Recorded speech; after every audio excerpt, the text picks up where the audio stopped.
I just want to say thanks for having me, man. Known Michael for a couple years now, and this is super cool. I see a lot of familiar faces, a lot of faces I've never seen, but names I definitely recognize. So it's cool to maybe have a varying degree of sport photographers here. And maybe if you're even not a sport photographer, welcome.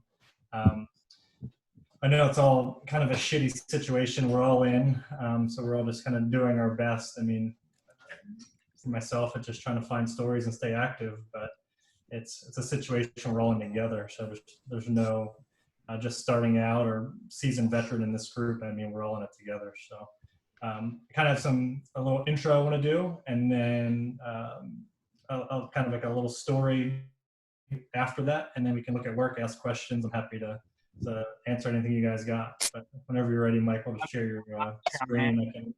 Is that okay? That's that. Hang on, I gotta do the.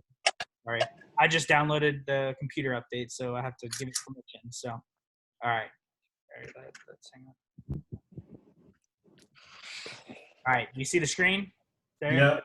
Oh, also, if you're not Patrick and don't have any questions to start, if everybody can mute their mics, that would be great. Just so we don't have any random backyard noises and whatnot. But other than that, I'll let Patrick take it away. So you tell me when to slide. Okay, go ahead. So in my career so far, I have photographed, go ahead, the Super Bowl. Go ahead. I was going to do just a quick thing. The Stanley Cup. Oh, the Daytona 5. Oh, that's not syncing up with mine. You're good. Sorry. I'll wait till I hear it. Go ahead. So the Daytona 500. This is not as seamless as I thought it would be. The Olympics, the World Cup, all three legs of the Triple Crown, the Indy 500, the Pan American Games, the Masters, an outdoor hockey game, a game with no fans, which sadly we're all going to experience soon, unrest due to sports, craziness due to sports, crazy fans peeing on churches after their teams win the Super Bowl, silly fans both here and abroad, and even the vendors that serve them the beer that probably made them dress up to be crazy. I've covered games all over the US, all over the world, non-traditional sports like skateboarding, hunting, lawnmower racing, guys that work IT that are wrestling fans, a guy that runs 20 miles a day in the most dangerous part of the city in Baltimore, a wheelchair bodybuilder, and 2 weeks ago, a guy who built an entire gym out of a log. Photographed maybe the next generation of great athletes, the world's best athletes, and the hometown heroes from Baltimore, Ray Lewis and Alex Ovechkin. Like many of you, photographed in the rain, in the snow, in foggy days, on hot days, and beautiful days. I've gotten up way too early before sunrise and gone to bed too late after I should be in bed at 9 o'clock because I'm old. I've been in the water with athletes. I've hung cameras from the top of arenas. I've put cameras on boats, in race cars, and drowned a couple cameras along the way. Because of all that, I've seen muddy jockeys, blood, sweat, and tears. I've seen them have their eyes gouged out. I've seen them flipped upside down. I've seen them lose a mouthpiece. I've seen him punched in the face, kicked in the face, and kicked in the face again. I've seen them help each other out even when they're not on the same team or from the same country. I've been crashed into, seen the biggest crashes. I've seen them being tackled by their hair. I've seen them lose control because of their hair. I've seen some patterns and light and color and everything in between. And because it's sports, I've seen the winning, the losing,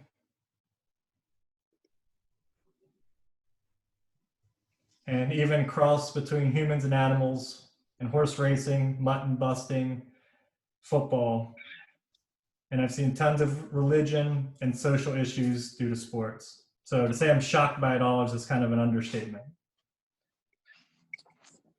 So I'm going to talk about this stuff here in a minute, but I kind of wanted to give you guys all a little background of where I came from. My path was non-traditional in that some of you I see here, I know you probably went to photojournalism school or had some kind of background in photojournalism in a whole. But for me, I just grew up in a family of 4 boys. I'm the youngest. So everything I did was very competitive. I always make the joke when I speak that whether I was playing soccer in the backyard with my brothers or running up and down the stairs, we all wanted to be first. So it was just complete chaos all the time. And I never thought when I was younger, hey, I want to be a photographer, I want to be a sports photographer. It was kind of just when it comes, it happens, I'll figure it out. But when I was in high school, I was playing sports, playing soccer and lacrosse. And there was a couple articles written about me, and I thought it was cool, but there was no real connection at the time. It was just like, oh, that's cool, I'm in a newspaper, and I had to give a quote, or there's a picture of me on the lacrosse field. So when I graduated high school, I had really no idea what I wanted to do. I was immature, and I was like, I don't want to go to college. It makes no sense for me to go to college. So I ended up just going to a community college. And at the time, I basically gave up on sports. One of my oldest brothers played Division I lacrosse, and I saw the commitment that it took, and I just really wasn't ready for that. And again, just I chalked that up to immaturity. So I randomly got into documenting illegal street racing in Baltimore and Philadelphia.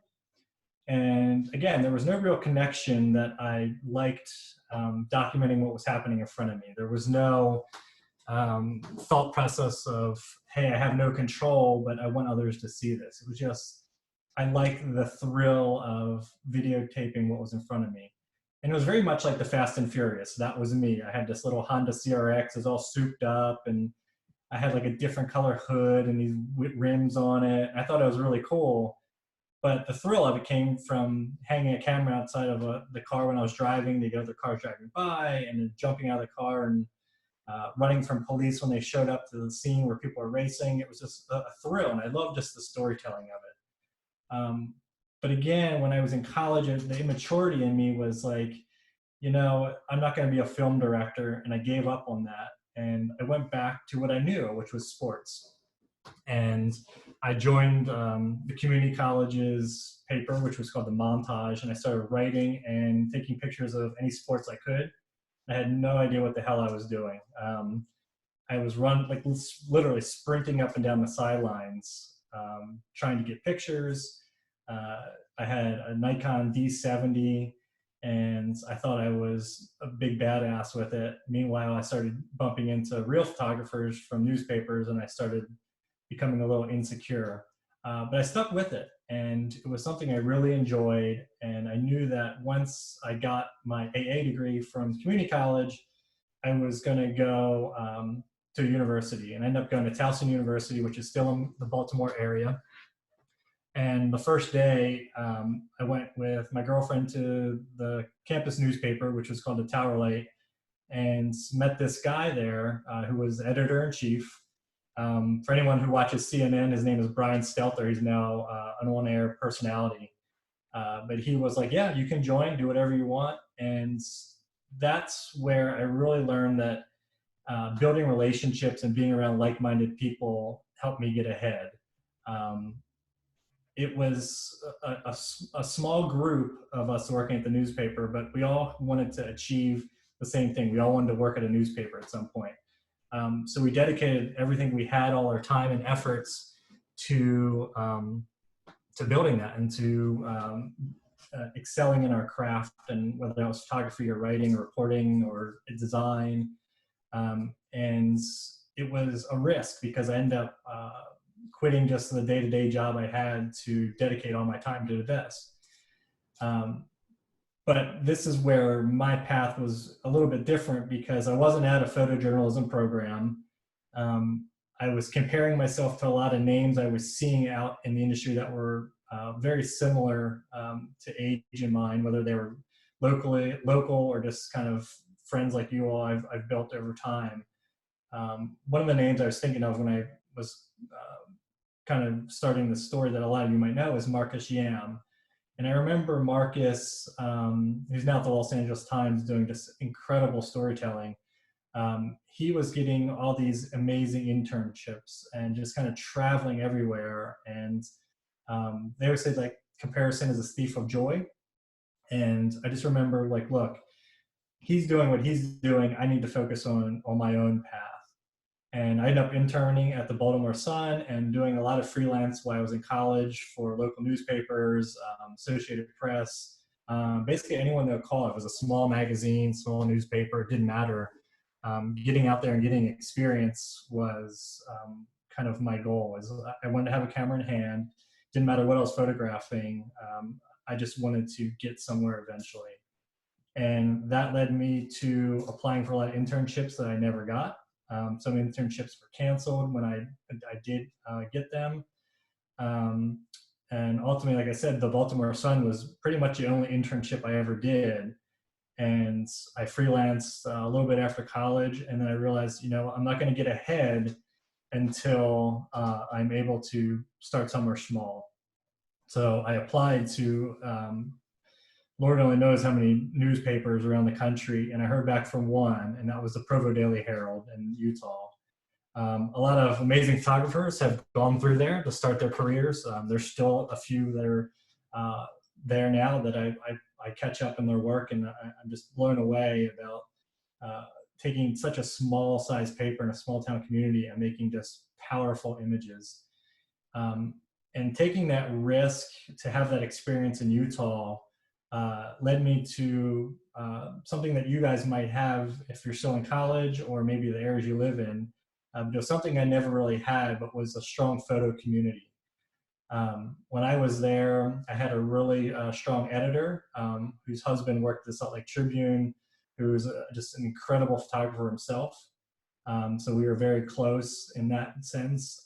We worked at the paper we were at and only had me, another staff photographer, an intern, and a videographer.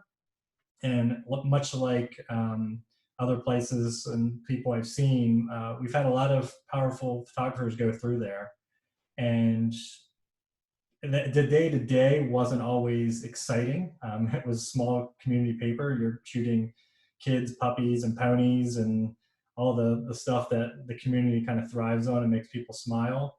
But I knew at the end of the day that I could share a beer with those on my team, those that worked at other newspapers.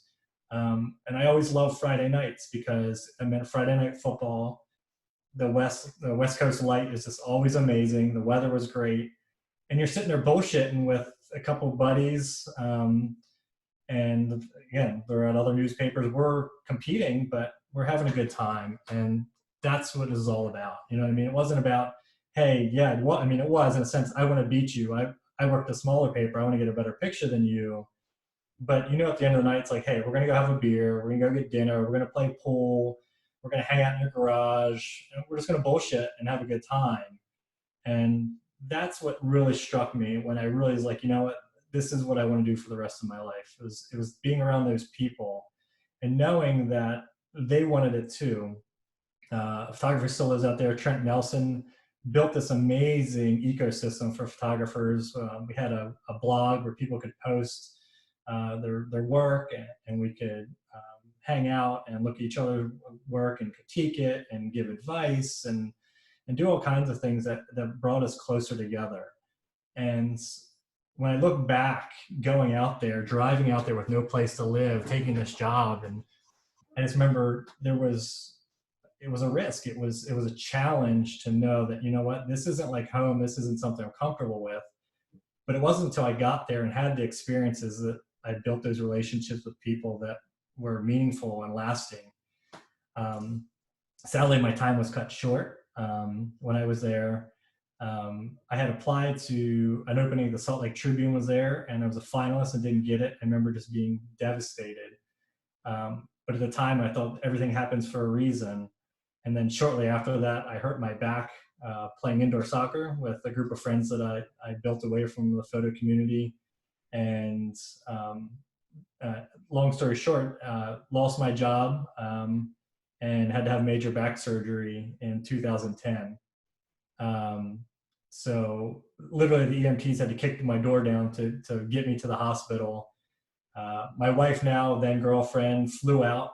She was still living in Maryland and got me. I flew home, had surgery a few days later, learned that I lost my job, and basically had to start over.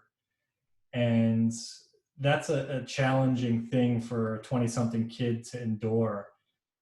It was mentally difficult, and it was physically difficult, and felt like there was no one to have my back. So essentially I had to start over, and was living with my girlfriend in a small row home, no kids, no dog at the time, and was just looking for anyone I could work for. And that's where my relationships kind of connected, was those I freelanced for, those that I had emailed over time, basically opened a door for me at Getty Images. And a couple editors asked me to come up and share my work and meet them. So I took the risk and went out to New York knowing nothing. And looking back, my portfolio was complete garbage. It was high school sports and, like I said before, kids and puppies, and like just the strong community journalism, nothing hard hitting, and a major wire. I'm sitting in their office showing them my work. But like those I met along the way, whether it was at my university or other photographers like at the Baltimore Sun, or like one photojournalism class I had in college, all these photographers saw something in me. And even if they didn't, they were nice enough to let me shadow them on assignment or take phone calls or have coffee with me. And that's what I felt with Getty Images, was they were willing to give me a shot because of my past relationships and experiences. And my first assignment with Getty was in 2011. I shot the Preakness Stakes, which is a big horse race here, with another coworker, Rob Carr, and was lugging around a 600. Had never used a 600 in my life, and had an event I had shot before, but just in a totally different capacity. And it made me realize that everything I had done was meaningful, but was very much on a small scale. So everything kind of snowballed after that. I started taking a lot more assignments from Getty. I started getting assignments from Reuters. And I basically was living a steady freelance life. But if you're a freelance photographer here, you know that there's peaks and valleys in that. There's months where you make great money, and there's other months where you make absolutely nothing. And it's a scary thing. And I just always took the sports analogies of life was to never give up. You know, there's going to be great times and there's going to be bad times. And I think that was my mentality. Was, look, my entire life I've been competing with somebody. I've always been competing with myself. Others have made a great living doing this, being a freelance photographer and a sport photographer. So I stuck with it. And I started doing a lot of free NASCAR with Getty, which put me on the road, something I never really did. And then again, that just continued to snowball. I built relationships even within Getty with just an editor who did NASCAR, photographers that only did NASCAR. And then I would go edit a golf event for Getty. And that would open the door to, hey, this guy works really hard. We'd love to have him back at another golf event. And it just goes to show it doesn't matter if it's us sitting here or within the company or within your newspaper or wherever you may be, that those relationships you build only help you. And you can be a great photographer, but I can give you 15 photographers that are incredible photographers who I only dream that I could shoot stuff like them, but you hear the stories of how much of a pain in the ass they are to work with. And that's kind of always stuck with me too, because when I was younger in my 20s, I think I was very egotistical. I thought my work was the best. But if you talk to anybody, I mean, look at any kind of team, you much rather have someone who knows is going to bust their ass and do good work or average work, but know you can rely and trust on them. And that's kind of how I've always approached things since I've been with Getty is, you know what, if you want me to be in the worst spot on the field, I'll do it. You know what, it might hurt my ego, it might hurt my heart, and I might be pissed off inside, but if that's going to make the team better, I'm going to do it. And there's a lot of photographers that aren't that way, and I think that just hurts them. So that was always my mentality. Put me where you want me to go. I'll make a picture no matter what. And it just has kind of turned everything around for me. So I freelanced for Getty from 2011 to 2014. I was hired full time. And since then, basically I've gotten to travel the world, and very fortunate to be a part of the Getty team. See the world both with my camera and just getting to fly there and experience a couple days with some friends that I've built over time. So that's kind of put me to where I am today. And the last kind of story I want to tell before we kind of take questions or look at some more work. Michael, you feel free to look at some work or go to the next slide. Is a story was told to me years ago, and I can't take credit for the analogy of it, but it resonated with me, and it really resonates now with what we're all in. But it's basically the story of riding the wave, and you've all kind of heard that saying before, is to ride the wave. But before riding the wave, we all know what surfing is. But to ride the wave, there's a lot of preparation that you need. You got to make sure you have a surfboard. You got to make sure you have a wetsuit. You got to make sure you have a good night dinner. You got to go to bed early, and you got to make sure you get up when your alarm goes off, right? So those are all the things we kind of do as sports photographers. We have to prepare. We have to know what's going on. We have to do our homework. But then it takes actually getting up in the morning, getting in the car, having breakfast, and getting to the beach. And once you get to the beach, you look out, and it's like any assignment we have or anything that we're dealing with, there's a lot of uncertainty. You look out, and the waves might be big, they might be small, and you have no idea how the day is going to go. But you have to put your foot in the water. And once you put your foot in the water, there might be a more shock that the water's cold. But again, you keep pushing through these kind of things in life, and even sports photography. It's like me going to Utah. I mean, you have to take these risks. You got to make sure you're prepared. And once you start paddling out to get the waves, you're getting fucking smashed by the waves. And again, you kind of question, is this worth it? Is my time worth it to go and try and catch this one wave maybe? And then you finally get out past the breakers and you sit up on your board, and it's a small victory. And it could be like us, you make a great picture one day and you think, oh my gosh, you know what? I've been struggling for months to make a picture, and you finally get that one picture, and it feels like a sense of accomplishment. It could be an editor sending you an email saying like, hey, nice work today, or even just a coworker sending you a text saying, hey man, you all right, you good? That validation that you're alive, you're warm, you're breathing, that you're working hard, and someone acknowledge it is good.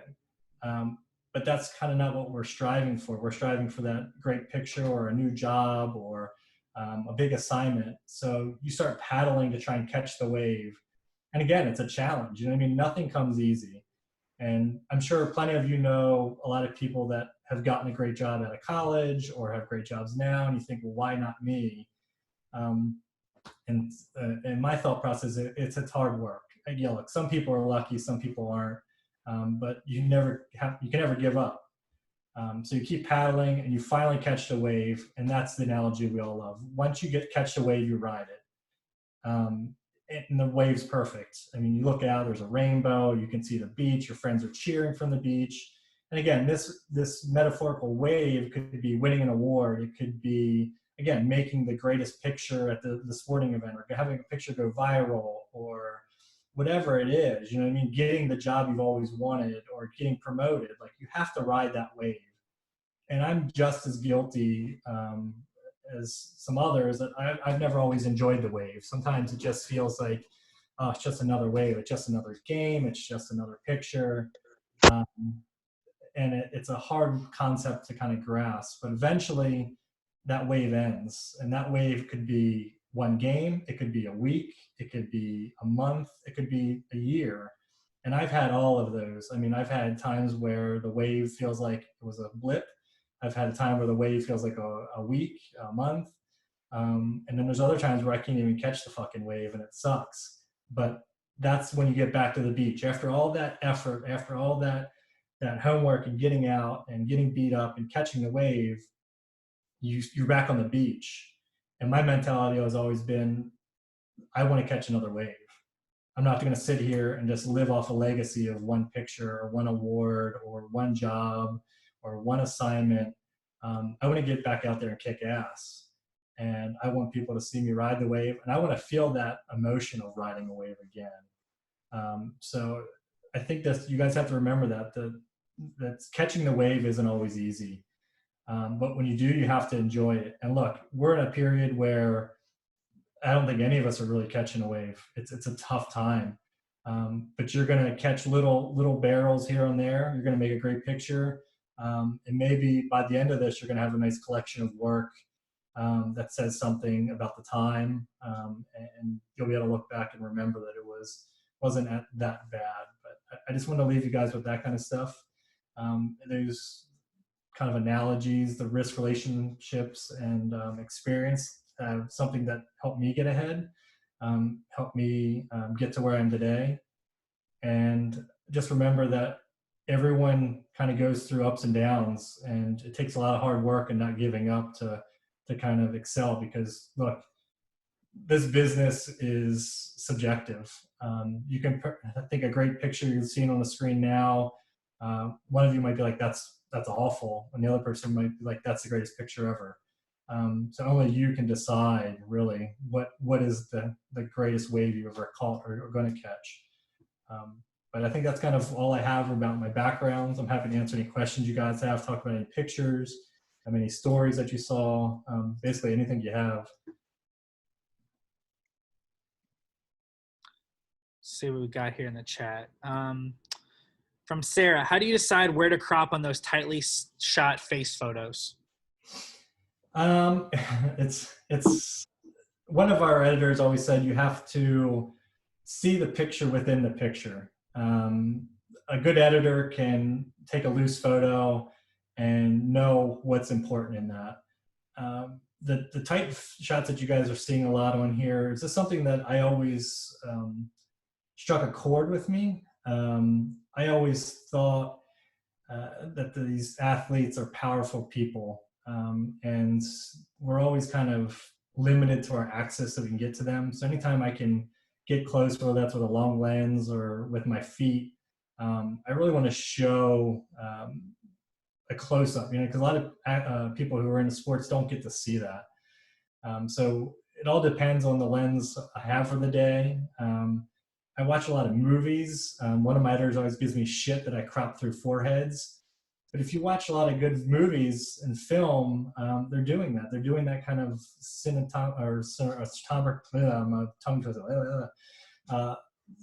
I can't even fucking say the word now. I'm on stage.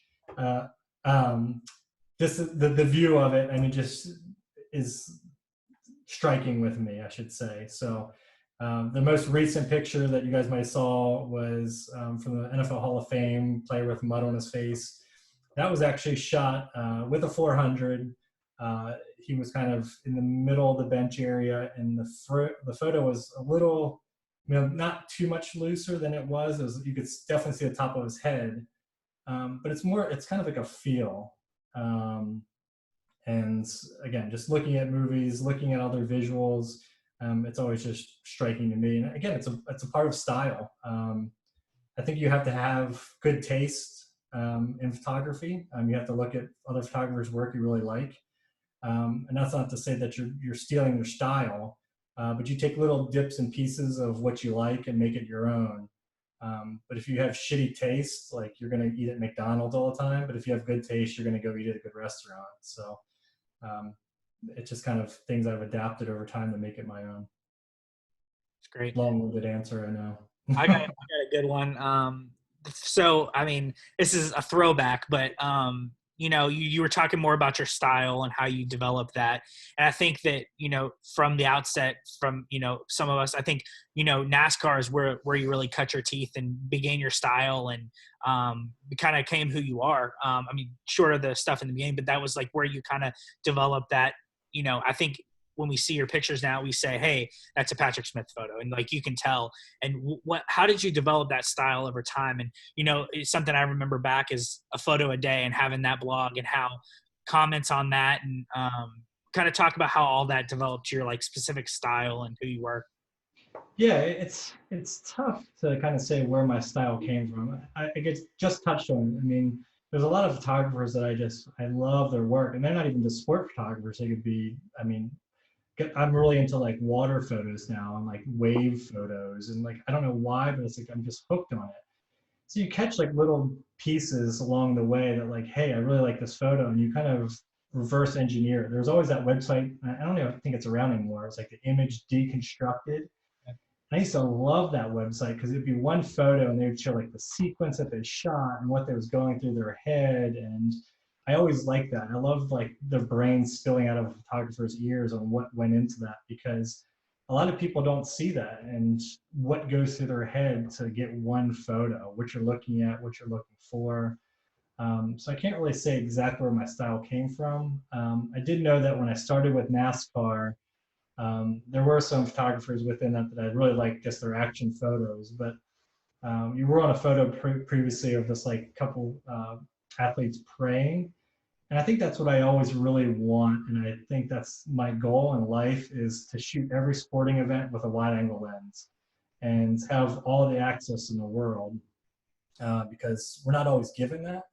And I think that's what's compelling. I mean, you can have a NASCAR flipping upside down 200 miles an hour or someone's helmet flying off. It's always going to be a cool photo. But when you catch someone behind the scenes, it sticks with me. And so kind of losing my direction with this question, but I think it's something you can't just develop overnight. It's something that takes time. You learn how you're cropping your images. Again, it's a combination of so many different things that kind of gives you your own style.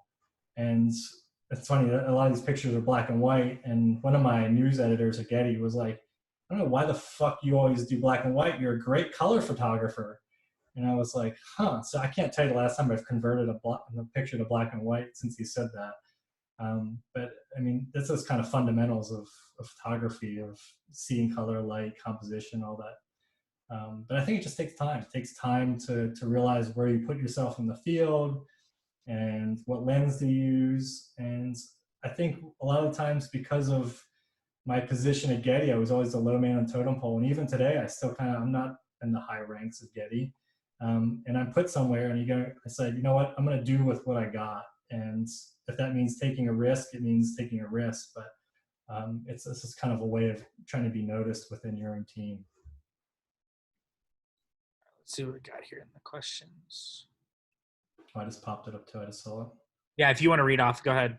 Yeah, I'm kind of. Yeah, let's see what somebody said. What gear do you use? Is that, you want to talk about that real quick? Yeah, I mean, gear, is that what it said? I grew up shooting Nikon. I always say it's a Coke and Pepsi thing. It doesn't matter what the fuck you're shooting with, as long as you get the picture. But I started with Nikon, and when I got hired with Getty, they said, do you want a Nikon kit or a Canon kit? And I went with Canon because all the sport guys use Canon. So I thought if I got to an event and something broke or I needed an extra body or whatever, that I could have a lending hand.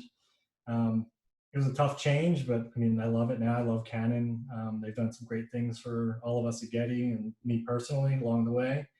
But I basically have three 1DX Mark IIs, a 5D Mark IV, and every lens from a whatever 8 to 15 to a 600 sitting in those doors behind me, so don't come rob me. And then in my basement, I have more random gear than you know what to do with, from motorcycle helmets to flippers to underwater cameras to tripods and stuff I use maybe once a year. But my kids love going in there. They always want to put the motorcycle helmet on or look in the big hard cases. But it's kind of like your style. You just, over the time, you just adapt and collect and get a bunch of stuff. But I mean, I have tons of magic arms. I see some question about remotes. I mean, literally I have like 3 Pelicans full of magic arms and clamps and cables and all kinds of random stuff. But I can answer that question there with where you determine to place your remotes. Yeah. That all depends on the venue. I mean, I go to the same venues when I'm home. I travel somewhere around 100 to 160 days, depending on the year and the events that are going on. But when I'm home, I'm covering the local teams, the Capitals, the Wizards, the Orioles, the Nationals. So all those venues, I mean, I can close my eyes and go hang a remote without even trying.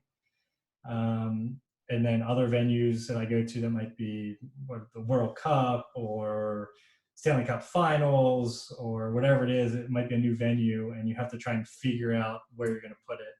And again, sometimes like with our NHL coverage, Bruce Bennett runs all our hockey.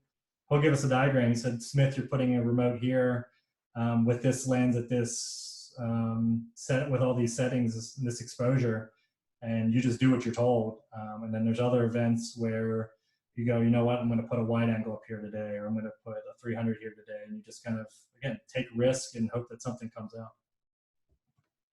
Yeah. Someone asked about shooting news. You did a lot of that early in your career, and I know you still do some today.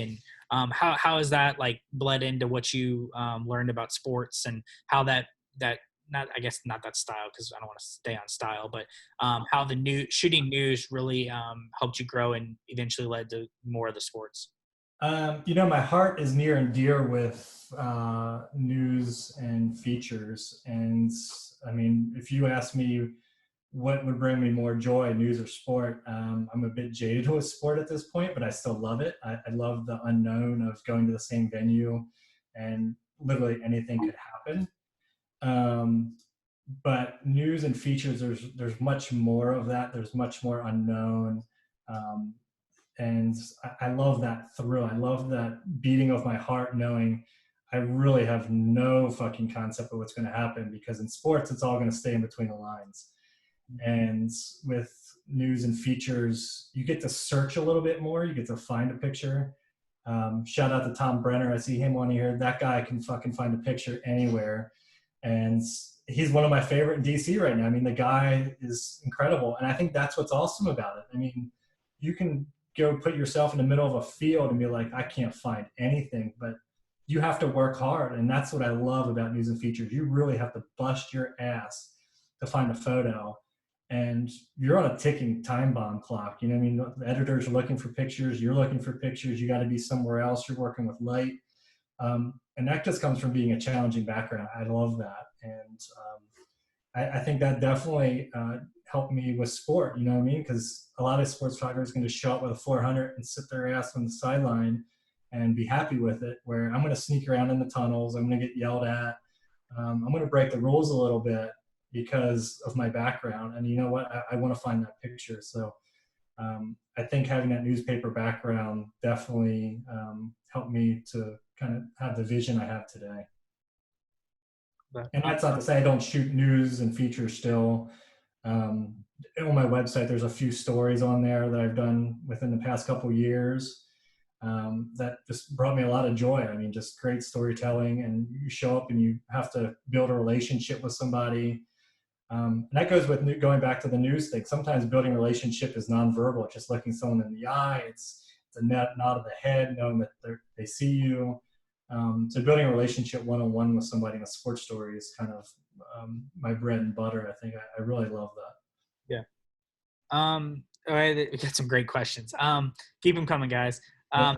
Set from Harry says, you keep talking about your editors. How do you decide to listen to them or feel like you know best?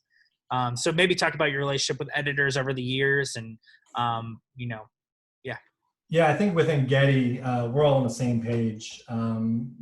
We're always looking for the extraordinary of the ordinary, and since I've been freelancing and staff, and I mean, you have to do what I call the Howard Stern math. I gotta like get my fingers and count out loud. And only once have I really gotten an email saying like, "Hey, where the hell was that shot?" or "What were you doing?"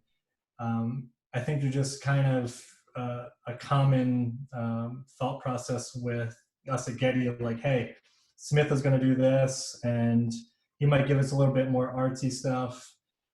Andy might give us a little bit more stock, and that's their decision where to put us depending on the event, knowing on how we shoot. And that's just a great relationship and a great team effort and team to be on, knowing that we all have each other's back. When I was freelancing, that was a little bit more difficult to navigate. Some editors, depending on the publication, will let you have free reign to do whatever you wanted. And look, that's not to say I didn't disappoint them or piss them off. And one of my favorite sayings is from my buddy Trent Nelson. He was saying, "I've pissed off my family, my friends, my editors, and everyone in between, but it's a learning experience." And I think that's comes and goes on the territory of your editor. You just have to have a lot of communication on, hey, am I able to take a lot more risks, or should I be more calculated and give them exactly what they want? And that's just something that kind of comes with time. But I've always been on the side of, I'm going to kind of do what I want to do. It's going to make me happy, and it's going to usually void it in a picture that's a little bit different than someone sitting right next to me. That's great. Good question here from Logan. What do you do to continue improving, moving forward in your career? Because, you kind of have that, for a lot of us that are on here, we get through school and then you start your first few years like freelancing or having a job, and you get through a quick period of time there. And then it's like, okay, now I'm in this job for 5, 10, it's kind of the same old day to day, 50 baseball games a year. And so what do you do to mix it up and stay fresh visually and whatnot? Oh man, it's tough because, as I said a little while ago, is you go to these same venues, and I have small kids, and like life is tough. I mean, life is hard, and I'm tired. And some games I go, and I'm just like, I want to phone it in, but I have to remember that there's any millions of kids and photographers that want to be in my spot, and I have to keep it turned on. So just experimenting for me goes a long way. Trying to break that routine of shooting from the same spot or with the same lens, and just trying to do new things. I'm currently trying to get my Part 107 drone certificate, license, registration, whatever you call it. And it's been a complete mind fuck. So if anyone has done it and has some tips for me, I would love it. But for the past like 3 weeks, every second I have that's free has been gone studying that. So I feel like that's going to open up a new door for me in terms of seeing the world. It might not always be able to use in sport, but it's just something that I'm trying to expand my knowledge and mindset with photography. Doing some underwater stuff. I recently got a housing and did it. I used it for the first time the other day. This is a big Aquatech housing. I've had GoPros and stuff like that. But again, just experimenting with what you're used to and trying to get something different is kind of what I've always stayed fresh. And again, when I was freelance, it would be just taking an assignment that wasn't something I was used to. Or again, saying, "Hey, do you mind if I shoot this assignment a little bit different than you're asking?" Anything to kind of keep that motivation and just keep you on your toes. And I mean, this should be fun. And look, there's days that doesn't always seem fun. So any way I can try and make my life with a camera in my hand much more of a fun experience is going to keep me on my toes and keep me happy. Great. Question here from Sarah. How do you balance your personal life, wife, kids, dog, with your professional life when you're doing so much travel? Kind of like you said, the 100 to 160 days. How do you balance the personal end with the, one to be great and take great pictures? I always said that work was hard until I had kids, and then work became really easy because kids are challenging. But it's not easy. It's not.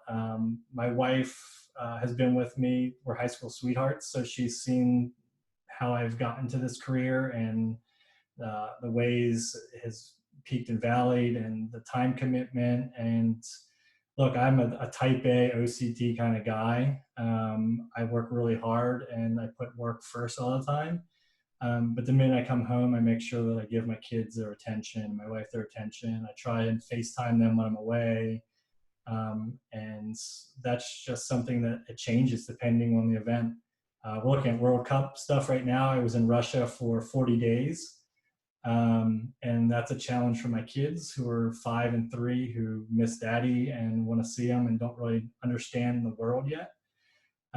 So it's just making sure that I carve out a little bit of time, even if I'm in a different time zone, to connect with them, say hi, how you doing, how was your day, what'd you have for lunch. But it's also really nice because the schedule I have as a sports photographer has me, when I'm home, working nights. So I'm Mr. Mom. I get my kids breakfast in the morning. I take them to school. I'm in the mom circle at the school because I'm the only dad there. And just gives me a lot of face time that I didn't have with my parents because my mom was a nurse working 12-hour shifts and my dad was a construction worker, so I didn't get to see him during the day. So the only problem I have looking forward was my dad was my coach most of my life in sport. And because of my time schedule and how I cover sport, I'll never be able to be my kids' coaches. So that's going to be really hard, but it changes. It's tough. It's not easy, and there's no playbook for it. It's great. Quick question here from Brandon. Obviously, being a staff photographer, you're assigned a lot of great events to cover, but you also shoot a lot of personal projects and stories. Do you prefer going out and finding those stories and being creative on your own, or do you like having set assignments with shot lists? Do you think personal projects are necessary for photographers to grow? And one of the questions above here, Mikey asks as well, like, how did you find the guy with the home gym? So kind of like, how do you, there's some of those personal projects and whatnot. Talk about those and then maybe how you find some of those odd things. So I'll start flipping through those projects. Yeah, so don't get me wrong. I love going to a major event. I love shooting sport, but I love showing what people aren't used to seeing. And we're looking at a story of Running Man. This guy runs 20 miles a day in Baltimore. He goes through some pretty gnarly neighborhoods. He doesn't have much. He's from Trinidad and Tobago, has a green card that can't expire. But I remember seeing him as a kid, and it's one of those things where, like, as I was talking about earlier, you have to build a relationship with somebody. There was a lot of days I just went to his apartment and we just talked and never took one picture. And to me, that's way more rewarding than LeBron James making another dunk on a Tuesday night against the Wizards. That's not to say that I want the greatest dunk photo or to put a remote up because it's good for our business. It's good for Getty Images.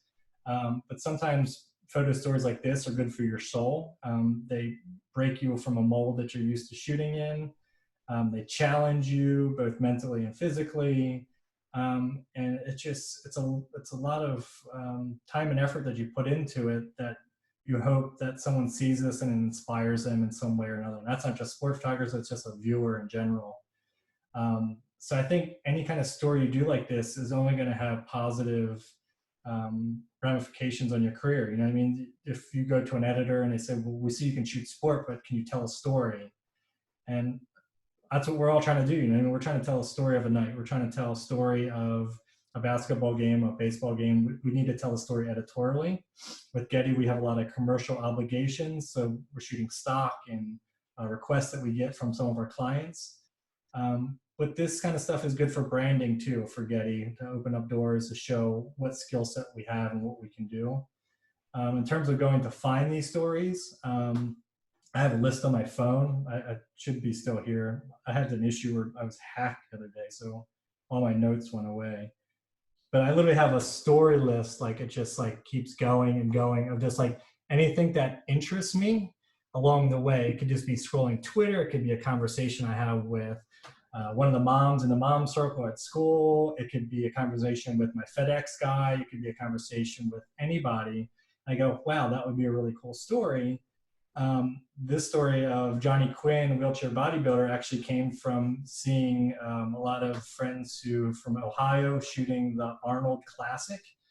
And I always wanted to shoot a bodybuilder. And then I realized that there was a wheelchair division. I had never really seen a wheelchair bodybuilder or knew anything about them.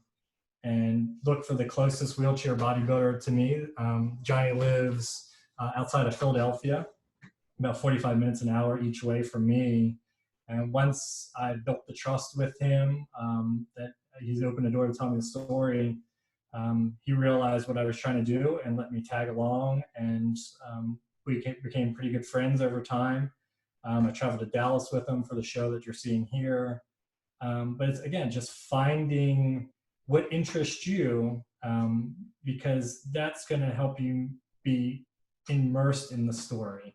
If you're just totally like, I'm not into bodybuilding, doesn't interest me, you don't have any curiosity about it, what you're shooting, it's not going to be a powerful story. And for Johnny, it started out being about bodybuilding, but to me, it was opening a door to someone living in a wheelchair, because I didn't know anyone lived in a wheelchair, and it opened my eyes of how he has to live every day. It opened up my eyes to a sport I'd never seen before.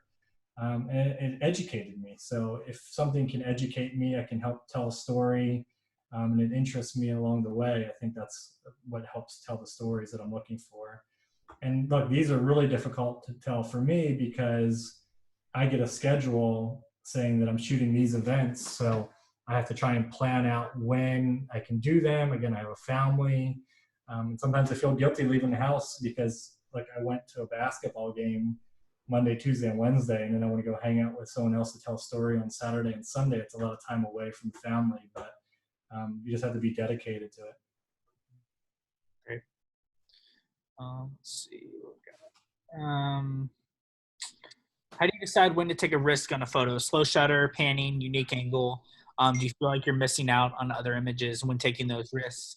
Maybe add on that. What's your greatest missed photo, if that makes sense? What's a risk you took that failed and you wish you were in your spot for, or something? When I was younger, I played soccer with my dad, who's 70 years old and still plays soccer on Sundays. So when I was a teenager, I used to go play soccer with him. And these old men would just completely snuff me and make me look terrible. And I would get pissed off and frustrated. And they say, you never show your weakness, never share your mistakes. There's been plenty of photos that I've missed.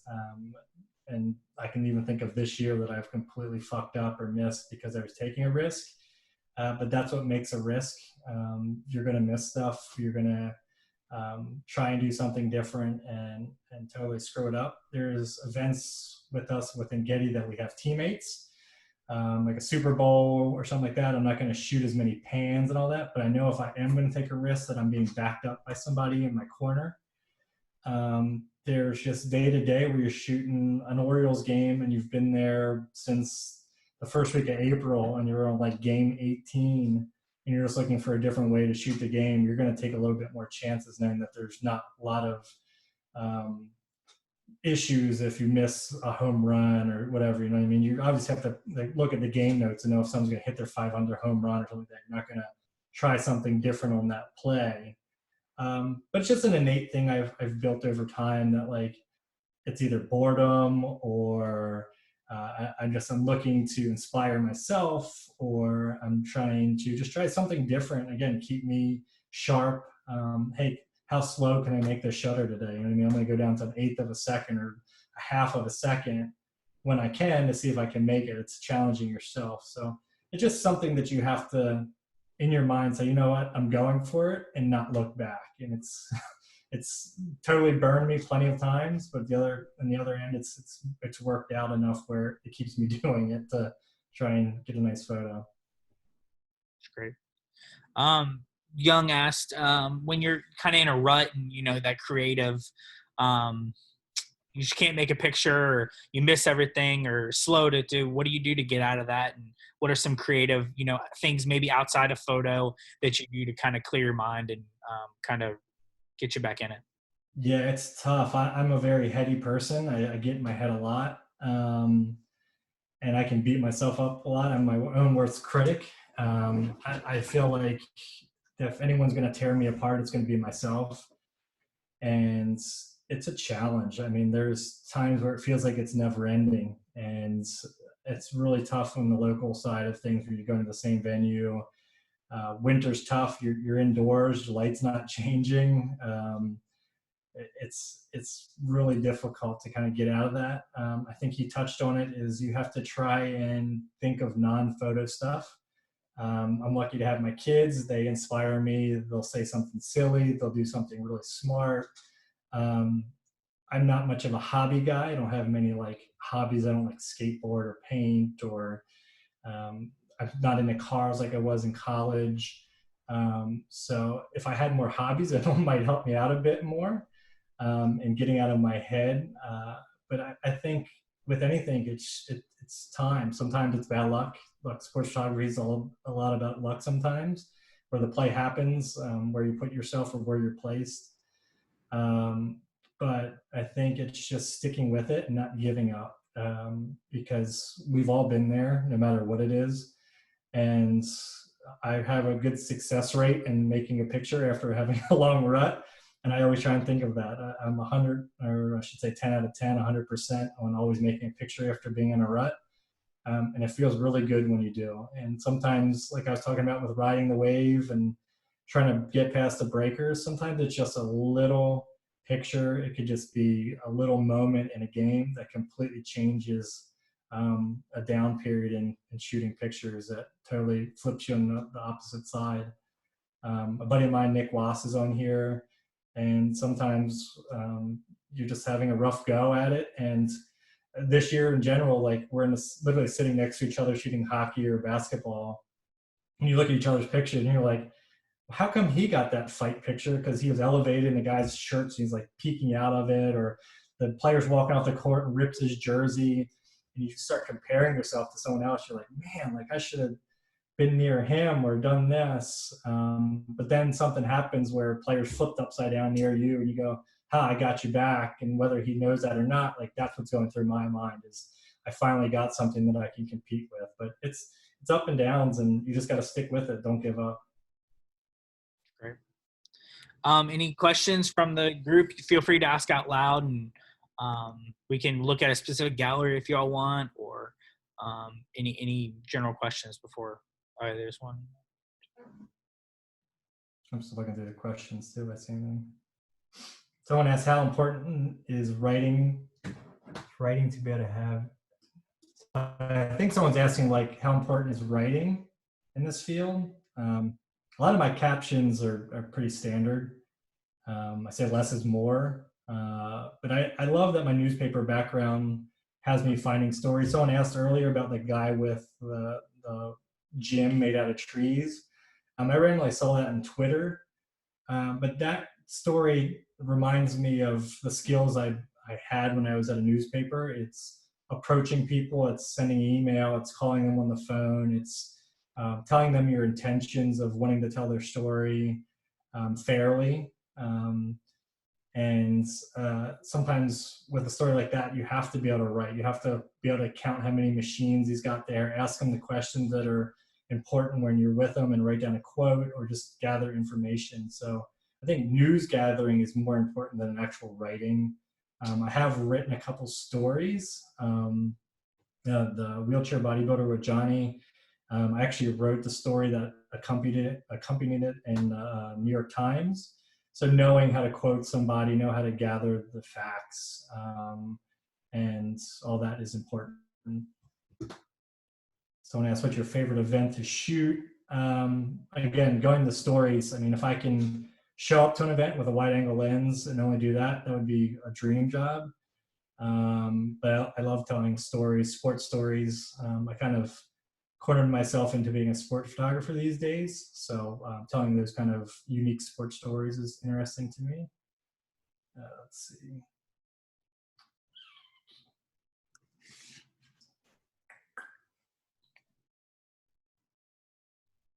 Question there about internships and advice for students, and maybe speak to that for a second. Like, what do you I guess a two-part, like for students coming out now, what do you encourage them, especially like things you look for in their portfolio, or things you see, maybe, and then maybe just a general one, like, hey, these, overarching, looking at sports photography, what are some things that you see that people could do better, or just like kind of speak to the sports of the sport. Yeah, I can't speak much on internships because, as I mentioned, my path was not traditional, and that like I went to a photojournalism school and like interned at the Washington Post or anything like that. I think just having experiences and being a good human being and building relationships goes a long way. Um, we use a lot of freelancers, and I get a lot of emails from people saying, "How can I freelance?" Just being honest and open. And again, it's like me wanting to tell someone's story, like what's your intentions, and not like some blanket email. Being punctual, responding to people on time. Those kind of things go a long way with me. And just being a good human being is important. Again, I can't stress how many photographers I just absolutely love their work, but people just say how much of a pain in the ass they are to work with. I mean, just be a good teammate. And I mean, be willing to do anything, even if it's not shooting from a position you wanted or doing something you didn't want to do. I mean, I edited the Super Bowl this year. I mean, I didn't even shoot it, but I was willing to do that because that was what we needed from our team. We had some guys that hadn't shot the Super Bowl in a long time, and they said, would you rather edit or be at home? And I'd rather be part of the team no matter what it takes to do it, and be there on hand. Stuff I look for sport photographers when I look online, it's all different because everyone has a different style. I do like the younger generation of photographers because I still consider myself pretty young. I just turned 35 2 days ago. And Maddie was on here a couple weeks ago. If you guys were on there, she's younger than me, but we're still in that lower tier of the youngest photographers on staff worldwide. So I'm always rooting for the younger generation to kind of change the industry we're in. You know what I mean? Change how things are seen, change how we're doing things. So again, just be good, be a good human, be honest, and be willing to do anything is kind of my standpoint on all of it. And just have a good eye, have good taste.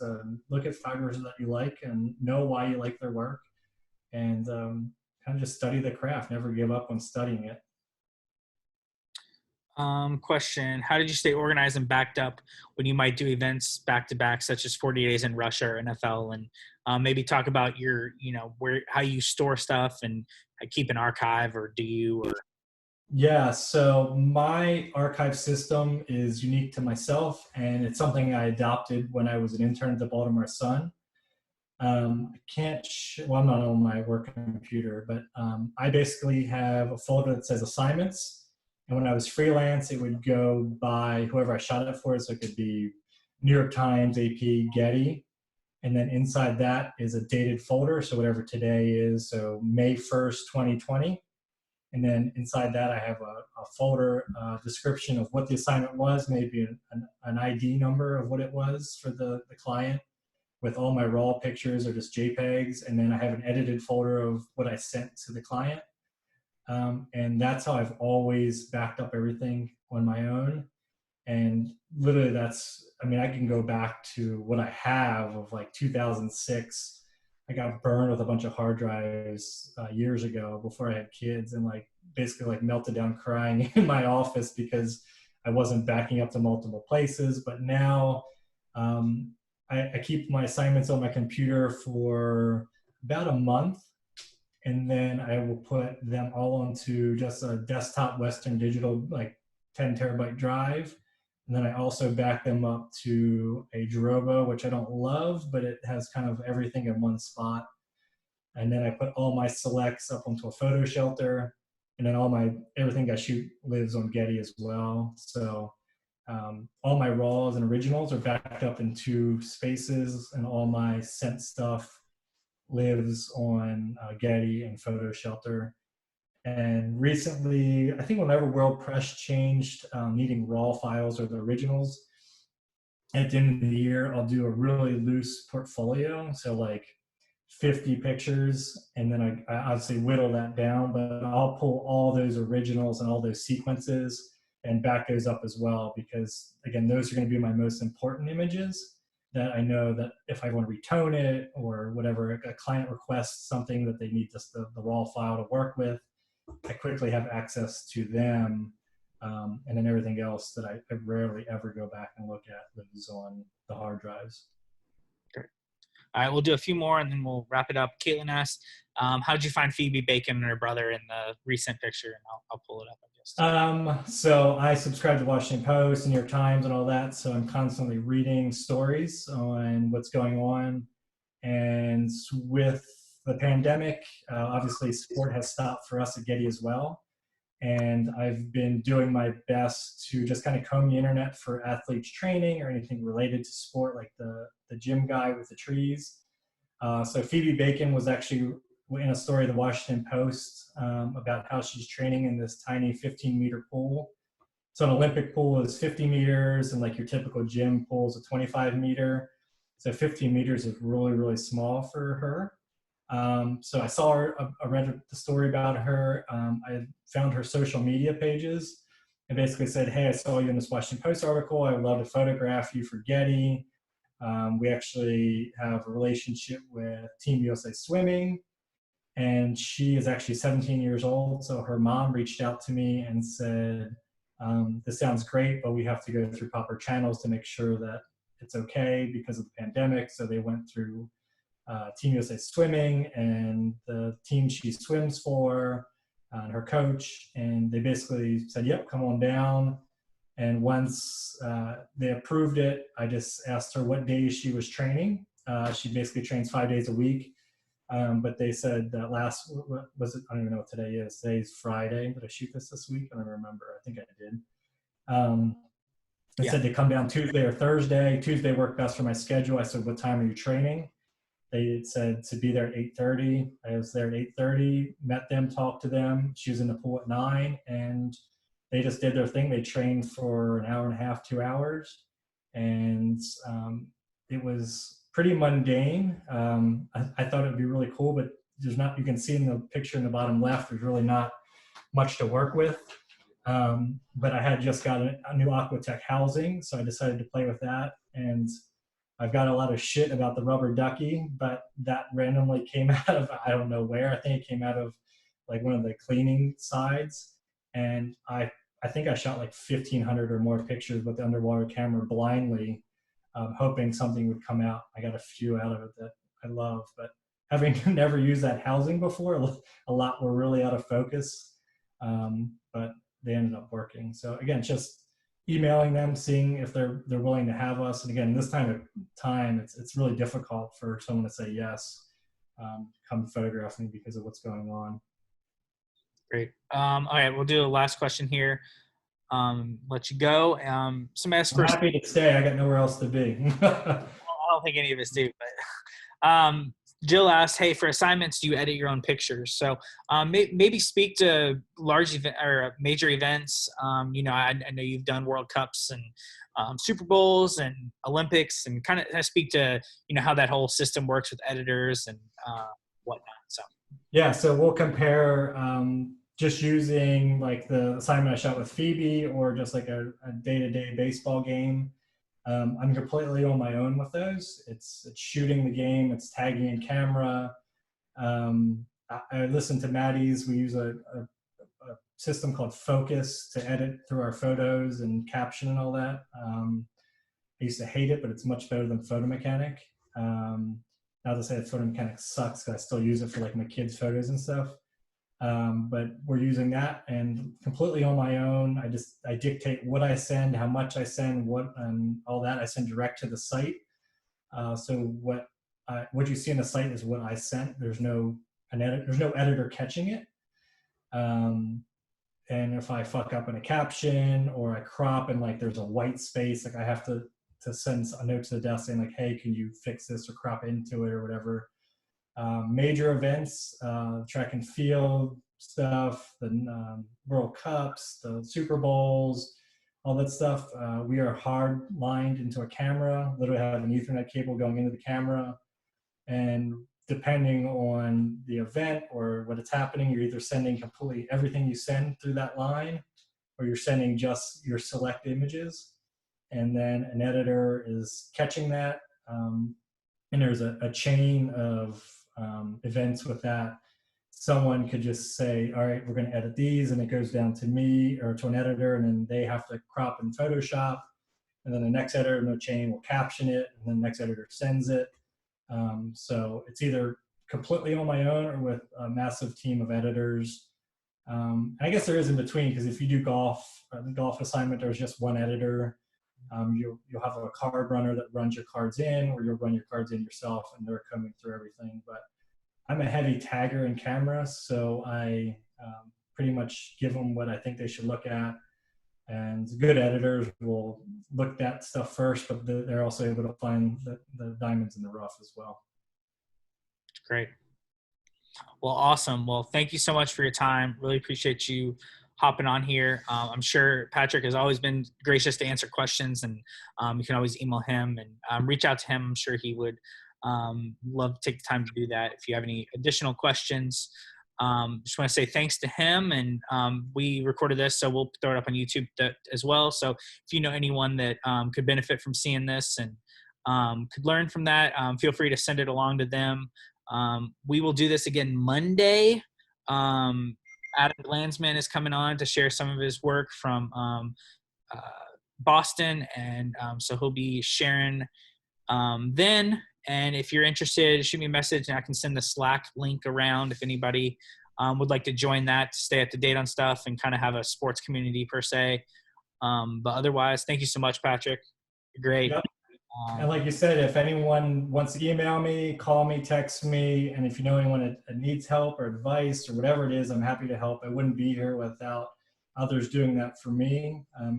Obviously, it's hard with what's going on to kind of meet up in person and all that, but when it does pass, if you're in Baltimore, DC, drop me a note. We'll get coffee, we'll get lunch, we'll hang out before a game or something like that. But I'm always available. And again, I wouldn't be here without the relationships I've built.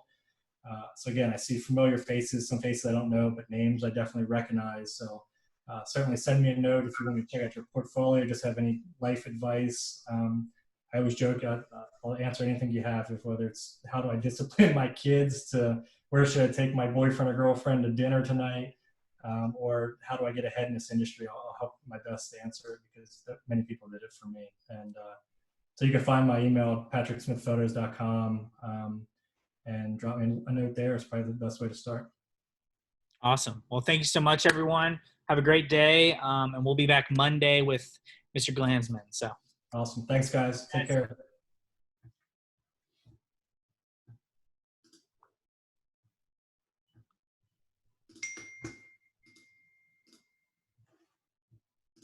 Thanks, Michael. Thanks, Tim. Thank you. Thanks, Mike. Yeah, thanks, Young. Good to see you. Good seeing you too. I'll see you Monday.